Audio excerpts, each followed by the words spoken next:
It's been more than 4 months since President Obama nominated Loretta Lynch to be the next Attorney General, and it looks like she'll have to wait even longer to be confirmed. Senate Majority Leader Mitch McConnell telling CNN's Dana Bash that the Senate will not vote on Lynch until a controversial human trafficking bill is passed.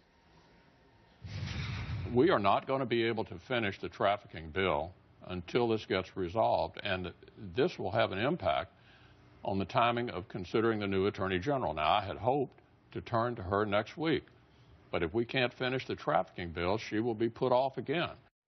Okay, so here to weigh in is CNN political commentator and Republican strategist Tara Setmayer and Democratic strategist and former director of communications at the DNC, Karen Finney. Ladies, thanks so much for being here. Thank you. Tara, hi. Can you explain how these are connected? Why is Loretta Lynch's nomination connected to this controversial human trafficking bill that has an abortion provision in it?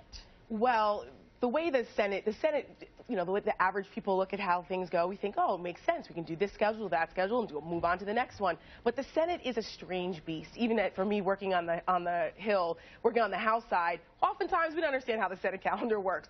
It's a very particular way that things are run. So when you have certain bills, you have a certain amount of time to get things done. So they decided it's a scheduling issue. They can, you know, they use it politically. Harry Reid did it all the time. If you want something done in a certain bill, well, if you want this nomination or you want this bill brought to the floor, we're going to finish this first. It's just a game that people play. We may not like it. That's just the way it goes. But I just want to correct something about the human trafficking bill. It's not that there's a controversial abortion provision in it. This is a nice talking point that the left has thrown in there because all of a sudden they think that the Hyde Amendment, which has been attached as a rider to many appropriations bills since 1976, pretty standard, all of a sudden the Hyde Amendment, which does not allow federal funding for abortions, is objectionable. Since when? Now, the Hyde Amendment also has a provision where you're allowed for rape, incest, and life of the mother. Okay. That's allowed. So what all of a sudden is the objection by the Democrats? I'm not quite sure.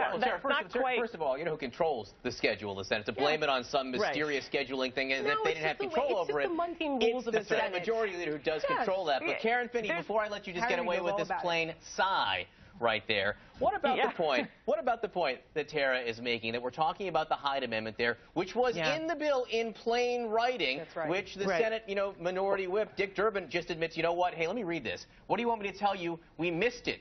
It was an obscure reference. Clearly, if it had been front and center, we would have caught it. That's like saying the dog ate my homework here. If it was I completely agree. I agree with you on that. I mean, when it comes to Democrats' excuses about why they didn't see this language, I can tell you many Democrats and progressives are disappointed because, and I think most Americans think that actually it's your job to read the legislation that you're voting on. So that is unacceptable. But that being said, and I thought that Durbin, at least he was honest, I guess you could say. But here's the problem that, Tara, I want to just correct what she's saying about the Hyde Amendment. What Senator Cornyn put in here is actually an expansion of the Hyde Amendment because we're not just talking about federal funding. We're actually talking about what this legislation would create is a private fund that would help victims of human trafficking. This would be private money that would be used towards abortions. And again, these are women, obviously these women being trafficked have been raped. And so the reason that Democrats see this as a problem because it's an expansion, and in the House they passed a version of the human trafficking legislation without this, with the standard language that has been in there for a long time with no additional abortion language. So it's the expansion to say that Hyde Amendment now would also apply to private funding that's problematic for Democrats on this one. But they had 68 days to look at this. It went through committee. It went through the Judiciary Committee and voted out unanimously. There are 10 Democratic co-sponsors of this bill. So either we're saying that they're incompetent, which means none of the 10 Democrat senators who signed on to the bill read it, or neither did their staff. And then why did Harry Reid reject the amendment process? They could have worked this out through amendments, and he said no. So they're politicizing this. So it's the pro-abortion folks are trumping sex victims, sex trafficking victims. I think that's abhorrent. I think the problem was that through the amendments process, Cornyn and the Republicans made it clear they were not going to take this out. And look, I don't disagree. We got to a place, we shouldn't be at this place. Democrats should have had their act together. But we are here now. And let's be very clear. This has, to your first question, Allison, has nothing to do with Loretta Lynch. And if we're going to talk about timing, it is unprecedented how long they have made this woman wait. And she is overly qualified. You know, traditionally with judicial nominations like this for Attorney General, it's about the person's qualifications. This is someone who came into this process with everyone thinking she's going to sail through because she's got the support of law enforcement, both sides of the aisle. My goodness, she was just part of the deal that brought down 3 would-be terrorists in Brooklyn. I mean, this woman has a sterling reputation. She is overly qualified for the position, and so this is clearly politics. You know, Mitch McConnell, and look, both sides do it. I'm not going to say they don't, but that's why these two things have been tied together. The Senate can walk and chew gum at the same time. Yeah, and Tara, you're shaking your head. You don't like her for an attorney. I think there are legitimate questions for why some of the answers that she gave, that's why we have a nomination process. That's why you go with confirmation hearings. What don't you like? Well, the biggest one being the fact that she asked me, the biggest one being the fact that she said that she thinks that anyone has a right to work in the United States regardless of how they got here, which means people who came to this country, broke our laws, are living here illegally, breaking our laws. That's what she said.